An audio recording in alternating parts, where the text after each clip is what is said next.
Welcome back to All About Primary Sources 4.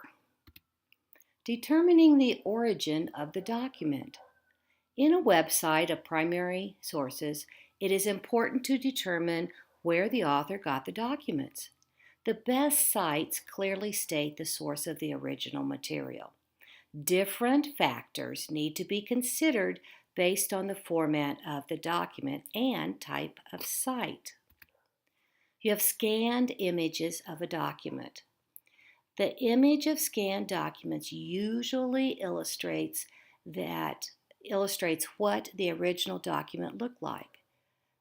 The origin of the document at a website may be determined by the creators of the website. For example, the Library of Congress website generally supplies documents from its own manuscript collection.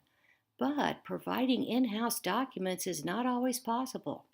Sometimes websites will present texts from other document collections or may provide links to document websites. Scanned image of a document. The image of scanned documents usually illustrates what the original documents looked like. The origin of the document at the website may be determined by the creator of the website.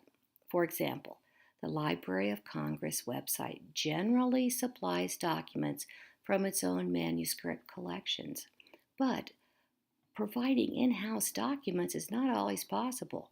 Sometimes websites will present texts from other document collection or may provide links to documents in other websites. So here are some examples here, and this is from the Gilder Lehrman site. And here you have not only one, but 2, 3, 4, 5 pages, scanned pages from this letter. And then here you've got a transcript typed out. Now here you've got original newspaper and explanation of the time period. So it's a picture of the newspaper, but then down below here, it doesn't say what the newspaper was. It just tells you what the time period was. Transcribed documents. Transcribed documents do not illustrate the original image of the document, but only provide the content in plain text form. It is important to discover the original source of transcribed documents to determine if the transcript is complete and accurate. The source, which may be the original documents or published editions, should be cited. And so here's an example of a document that is just the text right here, and it's a letter, and it tells all the information about it, summary, people, and so then if you wanted to see the document, you would have to contact the Gilder Lehrman site and give them this number to see that. Links to external documents. Meta sites that link to external documents and websites that usually frames requires you to track down the original website for the documents for evaluation purposes. A reliable website may link to a document in others not so reliable sites and vice versa. All right, here's a website I found just on, I thought it was Andrew Jackson, but it's Andrew Jackson Bass. I don't know who that person is, but it's got the letter, and then at the bottom it had quick links that you could click on to find other information. Now this one was on genealogy, so you're looking at all these have something to do with genealogy. What do others say about the website? Check to see if the website is reviewed. Look up the website in reputable history subject directories, such as History Matters and the History Guide. See if the site has been reviewed in the Internet Scout project. Also check printed reviews. Find out what other web pages link to the website. How many links are there? What kinds of sites are they? Do a link search in Google. Is the content clearly explained, organized, and accessible? Good web design not only makes an electronic resource easier to use, it also one indication that the content has been provided and is being maintained by a trustworthy source.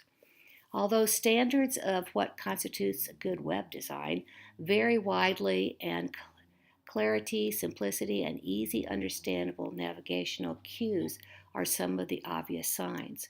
Some considerations are pages that are legible with clear explanations, obvious navigational aid that provide access to documents, and obvious links to every web page on every web page to the home page. Individual URLs for each document for ease of linking and citation information. Clear instructions about special software requirements. So let's look at two documents here. This one up at the top, it doesn't say anything about a home page. And so this one was kind of hard to navigate. This one, you could see it's got up here to go to the home page, log in, and then all the different sites that they have. So I would consider this one a good navigational site. What is the format of the document? An electronic version of a primary source can be either a scanned image of the original document, a facsimile, or an ASCII text or word processed version created by rekeying the contents of the document or by using optical character recognition to convert the image of the document into text. And here we have another example here. We've got the newspaper, and it says that and something about it. Then here is a letter that has been transcribed. Here it says full transcription. Ideally, a primary source on the web should be made available in both forms when originals are difficult to read and to provide keyword searching of the text. Facsimiles reproduce the layout, illustrations, and other nonverbal information contained in the original document, and they allow the researcher to check the accuracy of other editions or versions of the document.